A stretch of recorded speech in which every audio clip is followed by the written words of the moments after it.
नमस्कार, मैं हूं आपके साथ ज्योतिका। आइए रुक करते हैं फटाफट खबरों की ओर। लोकसभा में पेश की गई वक्फ जेपीसी रिपोर्ट पर केंद्रीय मंत्री चिराग पासवान कहते हैं, हम स्पष्ट थे कि जैसे ही जेपीसी अपनी रिपोर्ट के साथ तैयार होगी इसे संसद को सौंप दिया जाएगा। मेरी पार्टी और मुझे हमेशा ये चिंता थी कि वक्फ बोर्ड से जुड़े प्रत्येक हितधारक को अपना प्रतिनिधित्व करने और अपनी चिंताओं को सामने रखने का मौका मिलना चाहिए, जो उन्होंने किया है।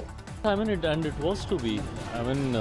Right from day one, we were very clear that as soon as the JPC is ready with their report on the Waqf board, so it will be submitted in the parliament.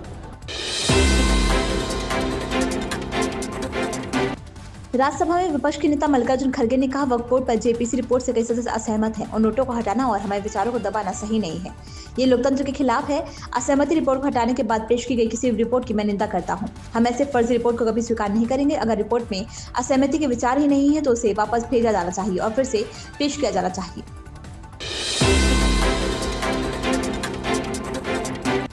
कूटनीति के जानकार भी मान रहे हैं कि प्रधानमंत्री America के साथ अगले 4 साल के प्रगाढ़ रिश्ते की नींव रखने गए हैं। वे नहीं चाहते कि कोई गलत संदेश आए और भारत को इसका नुकसान उठाना पड़े। प्रधानमंत्री की इस यात्रा की पिच विदेश मंत्री एस जयशंकर, विदेश सचिव विक्रम मिश्री, पूर्व विदेश सचिव अमेरिका में भारत के राजदूत विनय मोहन क्वात्रा ने तैयार की है। देश के सर्वोच्च न्यायालय ने जांच एजेंसी प्रवर्तन निदेशालय को पीएमएलए के दुरुपयोग कर फटकार लगाई। इस मामले की सुनवाई करते हुए सुप्रीम कोर्ट ने कहा कि क्या दहेज कानून की तरह इस प्रावधान को भी दुरुपयोग किया जा रहा है।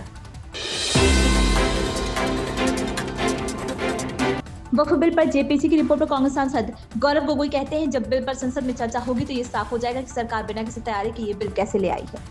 देखिए, जेपीसी रिपोर्ट में कई सांसदों ने अपनी डिसेंट नोट जताई है, जिसमें जो संवैधानिक लापरवाही इस बिल के द्वारा हुई है उसको दर्शाया गया है। वर्तमान में एक वक्फ को लेके वक्फ मैनेजमेंट एक एक्ट है जो वक्फ प्रॉपर्टीज़ को देखता है। महाराष्ट्र चुनाव के बाद अब दिल्ली में भी कांग्रेस और आप की हार हुई है। इस बात पर विपक्ष में नाराजगी का माहौल है। इसी बीच आदित्य ठाकरे इंडिया गठबंधन की दोस्ती के तार को फिर से जोड़ने का प्रयास कर रहे हैं। उन्होंने कल रात में राहुल गांधी से मुलाकात की और अरविंद केजरीवाल मिलकर दोस्ती बढ़ाने की बात कही है। भाजपा की तरफ से कांग्रेस नेता और लोकसभा में उपनेता गौरव गोगोई पर गंभीर आरोप लगाए गए। इससे पहले भाजपा ने दावा किया था कि गौरव गोगोई की पत्नी एलिजाबेथ कोलब्रिन के पाकिस्तान और आईएसआई से कनेक्शन है। भाजपा के इन सभी दावों पर गौरव गोगोई ने कहा कि भाजपा झूठ और भ्रम फैला रही है। शिवसेना यूबीटी नेता आदित्य ठाकरे कहते हैं, भारत गठबंधन में संयुक्त नेतृत्व है, कोई एक नेता नहीं है। यह अहंकार की या किसी के फायदे की लड़ाई नहीं है, बल्कि देश के भविष्य की लड़ाई है। कल राहुल जी से कल देर रात को मुलाकात हुई, आज अरविंद जी से मुलाकात हो रही है।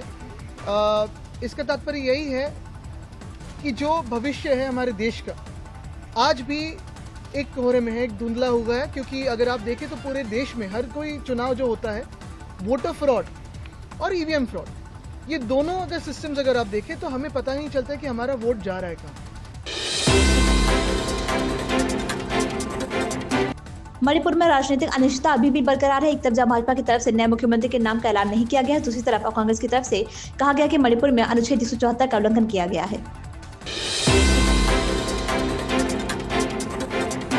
कंपनियों में रुपए इन्वेस्ट कराकर 10,000 से अधिक लोगों से ठगी करने वाले दुबई में बैठे लविश चौधरी के तार पाकिस्तान, अफगानिस्तान, अमेरिका, थाईलैंड और बैंकॉक से जुड़े हुए हैं। ईडी के साथ अफगानिस्तान और अन्य देशों के प्रभावशाली लोगों की वीडियो और फोटो भी लगी है। इनका कनेक्शन तलाशा जा रहा है।